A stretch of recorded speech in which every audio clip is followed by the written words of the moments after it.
Hello, and welcome to the LIS Recap. Make sure to subscribe to the channel. Let's begin. On day 1, we are shown some prisoners in a cell. Everything seems to be going as usual. But just then, one of the men starts coughing up blood profusely. It is now day 7 and all the men in the cell start dying one after one due to the unknown virus. By the end of the month, thousands of men have died. And they are mass buried by women who, for some reason, are unaffected by the virus. 8 years later, the viral plague has wiped out all of the men, and the Earth has become a planet run by and for women, with no men around. The women have set up a repopulation lottery which is run by an organization called Wellness. It is a robust and just process for selecting women who would get to deliver a healthy future to keep the Earth's population stable. They allocate sperm from the world's pre-virus sperm banks. In New Zealand, a lucky woman named Jamie is selected out of hundreds of participants. She runs a dairy farm with her friend Pip and sister-in-law Alex. Jamie used to have a son and a loving husband, Jackson, before she lost them during the plague. Jamie's friend, Pip, works for the wellness organization, while Alex is an outspoken critic of the organization. The latter has been sent to jail numerous times for attacking and cursing Lane, the wellness organization's leader. She has been to jail so many times that she has even managed to have a romantic affair with her parole officer, Constance. Whenever Alex is sent back home from jail, the police inject a bliss ball into her body that keeps her temporarily sedated and under control. One day, when Alex returns home from jail, she wakes up to an empty home, as she is heavily sedated by the bliss ball. She doesn't remember anything, however. As she gets up, she finds several notes throughout the house, which instruct her on how to remove the bliss balls from her back. It turns out that she wrote the instructions herself, as she is used to getting apprehended by the authorities. Doing as she is told, she performs an incision and removes the ball, leaving the house a bloody mess. She then goes to meet her mother. It's revealed that Alex's mother has been sent into a state of permanent bliss as punishment for going against the wellness, which explains the former's hatred towards the organization. When Jamie and Pip return home, they find Alex missing. After seeing blood everywhere, they assume the worst and begin to panic. After collecting themselves, they quickly get in their truck and head out to look for her. Out of nowhere, someone appears before their truck and they unintentionally knock the person over. Fearing the worst, they assume that they just killed Alex. But to their relief, Alex appears from another direction, confirming that they ran someone else over. To their horror, they learn that it is a man. The girls are shocked by the revelation, as they were previously told that all men were wiped off the earth. They start panicking, thinking that they have just killed the last man on earth. But just then, the man regains consciousness. However, he is severely injured, so the girls rush him into the barn. The girls get into a minor argument, and Pip suggests they immediately hand over the man to the wellness, but Alex strongly opposes it. According to her, the man should be treated in the barn itself. After a lot of convincing, Pip eventually gives in and the girls start treating the man. After a lot of time and effort, the surgery is successful, and the girls fall asleep in the barn, tired. The next day, when the girls wake up, they notice Lane's assistant, Michelle, pulling up in their driveway. Pip again insists on telling Michelle about the man, but Jamie convinces her against it as it could jeopardize her chances of becoming a mother again. It's revealed that Jamie dearly misses her late husband and son. She feels that she can fill their void by having another baby. Meanwhile, Michelle has approached the trio to check the living conditions of the place. She interviews Jamie and Pip to see if they are fit to welcome a baby into their home. Meanwhile, Alex wakes up and starts going through the man's backpack. She learns that his name is Bobby and that he has a newspaper clipping of an article about her mother, who is a former biochemist. Bobby suddenly wakes up and tries to run away, but Alex stops him and a struggle follows. Unfortunately, Michelle hears the commotion and insists on inspecting the barn. Michelle is adamant about going there, and Jamie and Pip try to persuade her against it. Fortunately, when she reaches there, Alex has already brought the situation under control. Later, Jamie is informed that she didn't make it to the next stage of the wellness program. Much to her dismay, she breaks down and calls Pip. The latter calms her down and promises to be by her side after work. Later, Pip approaches Lane and asks her if there has been any mix-up regarding her friend's candidacy. However, this just enraged Lane, who accuses Pip of questioning the wellness selection methods. Elsewhere, Alex questions Bobby about the newspaper article, and when he refuses to speak, she proceeds to inject the bliss ball into his body. However, She can't bring herself to go through with the process after a horrible memory of her mother being injected with the same substance. In a fit of rage, Alex destroys the pill. It's then revealed that the wellness organization put a permanent pill in her mother's body after the old woman claimed to have seen some male survivors. Meanwhile, Bobby sympathizes with Alex and claims that there are more male survivors and that they are being hunted. In the next scene, Jamie goes to the official gynecologist of wellness, Dr. Harvey, to see if she got rejected for some medical reason. To her disbelief, Dr. Harvey reveals that she had in fact approved Jamie for the next stage.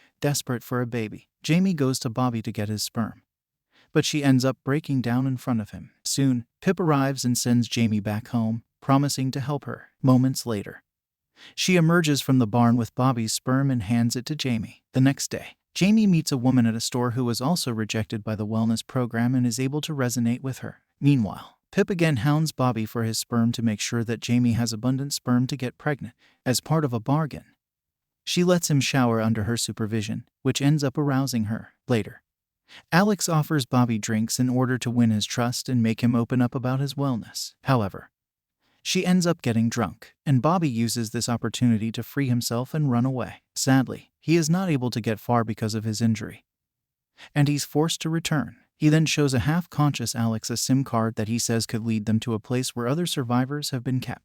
At night, Jamie keeps thinking about the woman from the bakery, so she decides to anonymously give her Bobby's sperm. The next day, Jamie finds Pip lurking around the barn and figures out that she fancies Bobby. Pip denies being attracted to Bobby, but Jamie refuses to believe her. Meanwhile, Alex eventually finds a phone, and when she turns it on with Bobby's SIM, they find a message from an unknown number saying, "Rise." At work, Pip notices the sperm recipient woman being pilled. The wellness have got wind of a living man, so they are vigorously searching for him. Alarmed, she informs Jamie and others about the development. She then sneaks out of work and joins them at the farm. The organization eventually locates the sperm and sends police for a raid. While hiding behind the barn, Alex holds Jamie responsible for the situation and decries not being able to return to the farm, which belonged to her late brother, Jackson. Suddenly, Bobby's phone rings, and a man from the other end shares an address with him. Elsewhere,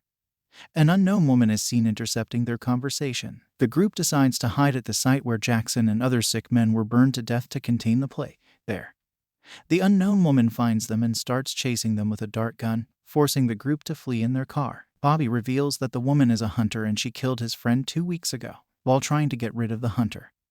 The group gets stuck in the festivities of Sinkfest, a festival that celebrates menstruation. With no other choice but to participate, Bobby disguises himself as the festival's mascot. Soon, Lane and the hunter also arrive at the festival, and the group gets separated in the crowd. Amidst the chaos, Jamie vomits and realizes that she has gotten pregnant. Meanwhile, Pip is spotted by Lane, and the latter asks her about Bobby. She offers to forgive her friends and give her a seat on the wellness committee in exchange for the information. Meanwhile, Alex and Bobby notice the former's mother in the wellness crowd and walk up to her. However, they are quickly spotted by Hunter, prompting Bobby to run and causing Alex's mother to panic. Alex calms her mother down before leaving to join Jamie. Soon, Pip also joins the girls and tries to talk to them about Lane's offer, but they all drag her along to the Reflection Labyrinth, where Bobby has taken refuge from Hunter. However, the labyrinth is extremely confusing and Hunter manages to sedate Bobby and leave with him in her truck. Fortunately, Jamie manages to get on the back of her truck without being noticed. She follows Hunter and Bobby into a secret base and manages to sedate her with one of her own darts. With this, Jamie safely rescues him from Hunter's place and informs him that she has gotten pregnant with his sperm. A while later, Alex and Pip also reunite with Jamie and Bobby. The group then starts heading towards the address. On their way there, Bobby suggests that he go meet the man alone, and the women could join him later. This starts an argument, and amid the chaos, they don't notice that Pip has driven them back to the wellness center. As a reward, Pip is taken to a luxurious room while Alex and Jamie are taken into custody. Alex eventually learns about Jamie's pregnancy and requests Lane to let her go. However, Lane tells her that Jamie will meet the same fate as her mother. In the next scene, Pip is made to change into nice clothes and taken to the committee members' dinner. Bobby is also at the table along with the wellness ladies, but with his hands tied. Pip tries to talk to him, but he is expectedly upset with her. However, Lane encourages them to kiss. This enrages Bobby, and he attacks Lane. Sadly, The other girls quickly overpower him and pin him on the dinner table. Lane then pulls his shirt up and instructs Pip to make love to him as Alex's cop lover. Constance watches it all transpire. When Pip hesitates, Lane gets angry and threatens to kick her out of the committee if she doesn't comply. Pip initially gets on top of Bobby, but seeing him so uncomfortable, she confronts Lane. She accuses her of trying to build a new world with her at the top. Pip's resistance seems to move the other girls, so Lane quickly orders Constance to take her into custody. She takes Pip to the operating room, where two nurses are gearing up to permanently send Alex and Jamie into a state of bliss. Constance tells the nurses to operate on Pip first, as per Lane's order, to Pip's surprise. When the nurses proceed to make preparations for the procedure, Constance sedates them. After waking up Alex and Jamie, Constance asks the girls to sedate her so the organization wouldn't suspect her role in their escape, and Alex tearfully complies. After reaching a safe place, Alex expresses her anger towards Pip for betraying their trust. On the other hand, Pip breaks into tears and profusely apologizes for her mistake. The girls share an intense emotional moment and eventually forgive each other. The girls then arm themselves with farm tools and intercept Lane's car on her way to hand Bobby over to the government. They tase her and manage to free Bobby, but he refuses to come with them. An angry Bobby then expresses that he was much happier and freer all these 8 years when he wasn't around women. Meanwhile, Lane regains consciousness and holds Bobby at gunpoint. However, Alex swiftly jumps in front of Bobby, challenging Lane to shoot her before him. Jamie and Pip follow suit, and the girls eventually manage to sedate Lane again. The girls then realize that Bobby has taken off without them. Next, they notice a wellness car approaching them,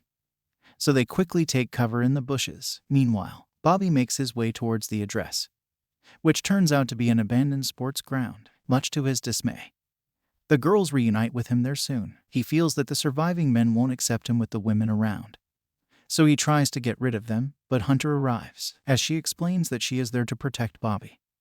All the exits to the building shut down and a toxic gas is released. Hunter quickly opens an air duct and helps everyone climb it. However, before she can escape, she tells Alex that she's just like her mother, and starts losing consciousness. Taken aback, Alex notices her mother's tattoo on the woman's hand. The gas then engulfs the room, and the group is forced to continue. They crawl their way through the duct, but it keeps getting narrower and they eventually get stuck, with the gas fast approaching them from behind. The group starts shaking violently until the duct gives way and they fall down. To their horror, they find themselves in a room where a group of naked men are being milked for their sperm. When Lane and Dr. Harvey appear, it's revealed that they are stockpiling fresh sperm, so when the government runs out of supplies of pre-virus sperm, they could control the population, the country, and possibly the world. The series ends as Jackson appears out of nowhere and Lane reveals that he's the architect of all this, much to Alex and Jamie's shock and horror. Movie ends here.